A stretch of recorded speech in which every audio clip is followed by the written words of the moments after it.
édition spéciale, je reçois Jean-Charles Matet, champion français de croquignole. Ouais. Nous allons, à la demande générale, sombrer et avec la pression du public dans le clickbait, c'est-à-dire le piège à clic du top 10. Ça se dit putaclic en français. Putaclic, pardon. Du top 10. Voilà, donc on s'est mis d'accord, on va faire le top 10 de tous les temps. Voilà, de tous les temps. Voilà, donc moi, mon top... numéro 1, Jean-Charles Matet. Non, numéro 10, comment ça? Oui, pardon, numéro 10. Comment ça sera les top 10? Sinon, vous n'allez pas regarder jusqu'au bout, ce serait dommage. Donc moi, c'est le Monopoly. Parce que j'ai... Attends. Bah oui. Monopoly. Le Monopoly. C'est le jeu auquel j'ai joué le plus de ma vie. Oui. Et c'est des souvenirs incroyables avec ma mère et tout. Ok, alors dans ces cas-là, il faut qu'on se mette d'accord. Est-ce qu'on prend un critère qui est affectif? C'est quoi un top 10 alors du coup? Parce que moi, si c'est top 10 affectif, oui, il est dans mon top 10. Oui, alors moi, il faut que je rechange complètement ce que j'ai en tête alors. Parce que toi, t'es parti sur quoi? Moi, j'ai les jeux plaisir en fait. Mais parce que effectivement, moi, si on part sur les souvenirs, j'ai les souvenirs de Full Metal Planet quand j'étais gamin, enfin quand j'étais ado, excusez-moi. il y a 2 siècles. Ouais, là, dans les années 40.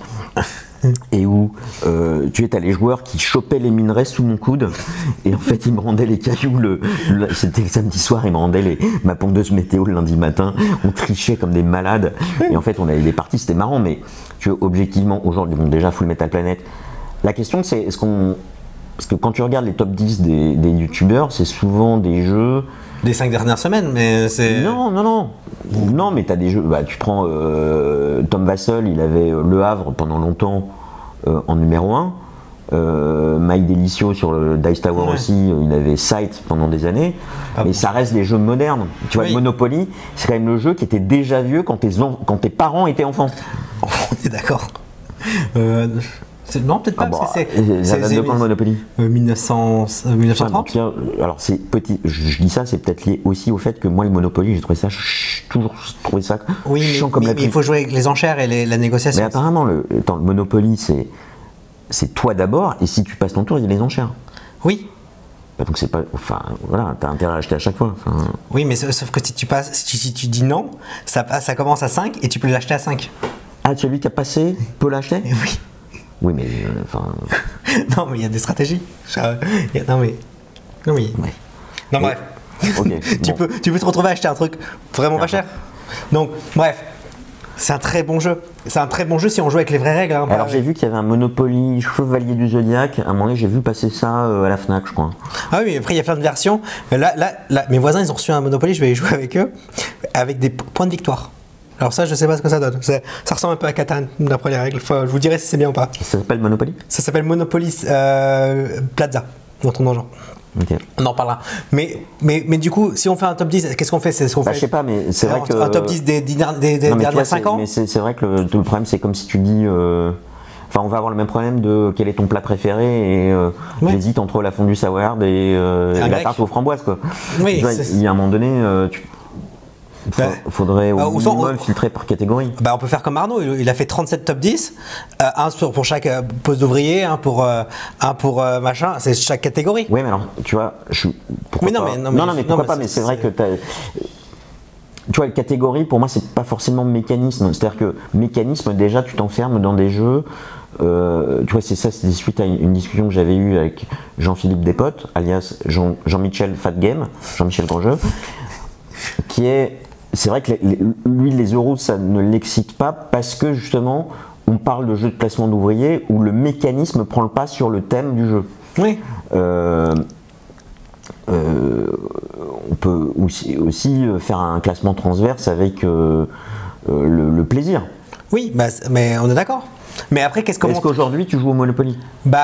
Ça dépend avec. Honnêtement, là je vais jouer avec mes voisins, donc ça sera. Ouais, mais c'est pas vraiment le Monopoly. Il y a beaucoup de règles similaires, mais je sais, c'est Monopoly mélangé à Catan, donc il faut que je sais pas. Mais tu vois, je refuserai pas une partie, mais ça dépend avec qui. Mais si c'est honnêtement, si ma mère. C'est combien de temps une partie de Monopoly? 1h30. Putain, j'ai le souvenir que les 8 dernières heures étaient un peu longues, quoi. Oui, mais alors si tu joues avec les fausses règles ou si tu vas sur parking gratuit, tu gagnes $1 milliard, oui, ça triple le temps de la partie. Quand tu arrives sur parking gratuit, il n'y a rien qui se passe. Mais tripler le temps de la partie, du coup, ça le ramène à 10 heures, quoi. Enfin, moi, ça se joue en 1h30, 2 heures. Parce que le truc, c'est que le but, c'est que quelqu'un fasse faillite. Moi, je voyais pas de lumière au fond du tunnel. Mais, il faut que quelqu'un fasse faillite. Donc, il n'y a pas de prêt, il n'y a pas de truc. Ouais, tu pouvais pas donner tout ton argent. C'était ça le problème que j'avais, c'est que je pouvais pas provoquer la fin de partie. Si, tu peux. Tu sais ce que tu fais? Tu vends tout pour $1 à quelqu'un, t'as plus d'argent. Hein, et tu déclenches la fin de partie. Ouais. Et tu vas en prison. Tu peux te décider d'aller en prison? Non. Mais de toute façon, la prison, c'est la meilleure case. Ok. Est-ce que tu payes pas? Tu payes pas et tu gagnes de l'argent. C'est quoi ton numéro 2? Ah bah je sais pas, non mais là ça dépend comment on fait le critère, parce que si on passe les critères. Ah oui, là moi je suis pas du tout parti là-dessus. Bah, ça dépend, parce que tu vois si je te parle de route, c'est pas du tout dans le même. Voilà, mais moi tu vois, voilà, vous avez insisté, moi c'est pour ça que les top 10, je suis pas forcément pour, hein, parce que oui, on peut faire un top 10 placement d'ouvriers, on peut faire un top 10. Ou on peut faire on peut mettre sa collection dans Pump Meeple. Ouais, et comparer 2 à 2. Et comparer 2 à 2. Et alors Pump Meeple c'est bien, alors honnêtement je l'ai déjà fait sur 30 jeux. Déjà sur 30 jeux t'en as pour 1h30. Ah ouais. Appuyer sur oui, non, c'est très long. D'accord. C'est très long parce qu'il te fait. Mais ça t'aide à faire quelque chose? En vrai, ce qui est bien, alors ce qui était très bien de ça, c'est que le 30e jeu, je l'ai vendu. Parce que j'ai vu que sur tous ces jeux-là, jamais je sortirais celui-là. D'accord.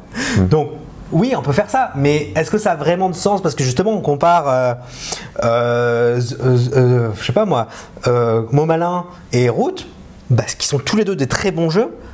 Tous les deux des jeux que je vais garder. On pourrait faire des catégories jeux familiaux, initiés, experts, et voilà. Bah, oui, mais après comment tu classes? Parce que par exemple moi il y a des jeux que je te dis que c'est des jeux c'est des jeux familiaux, tu vas me dire non, c'est des jeux experts. Enfin Bah.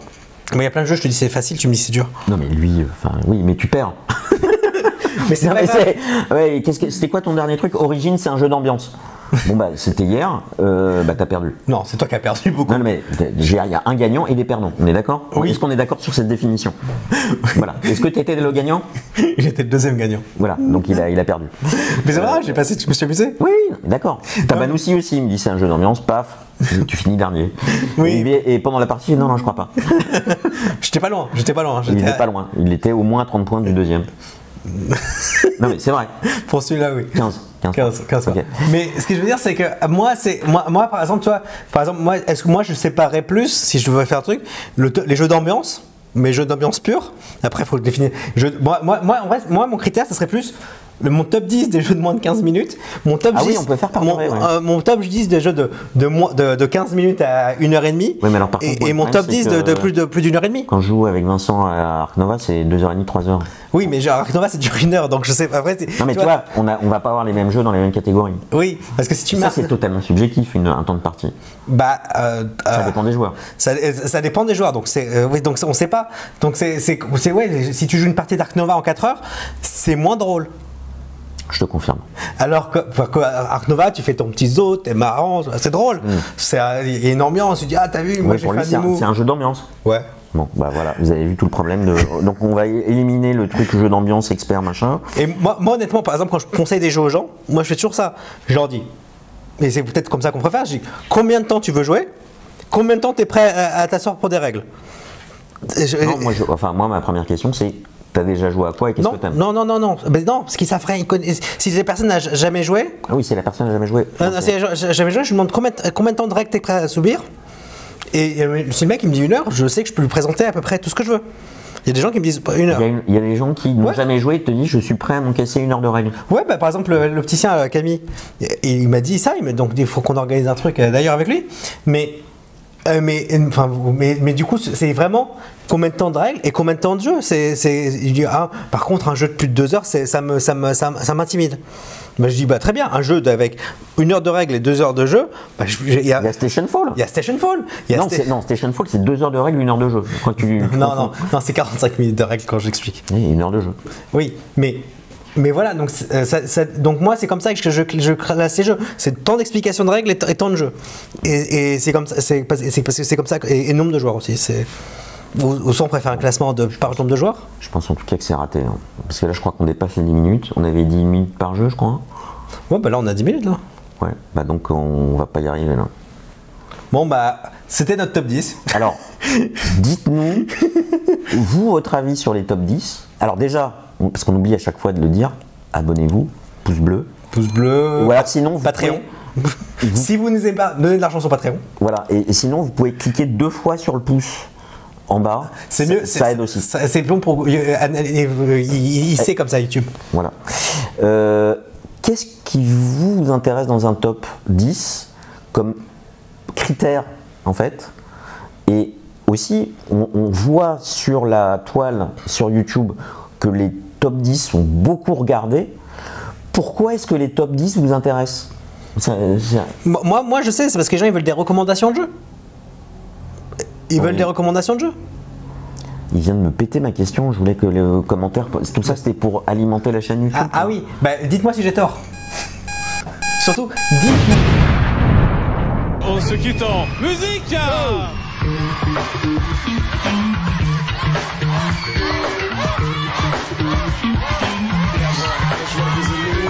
Je m'appelle toujours Charlie. Et je m'appelle toujours Lolo, voilà.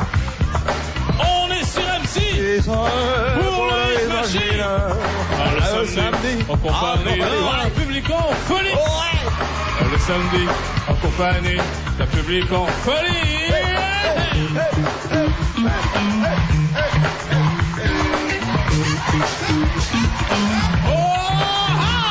On voit du Gary.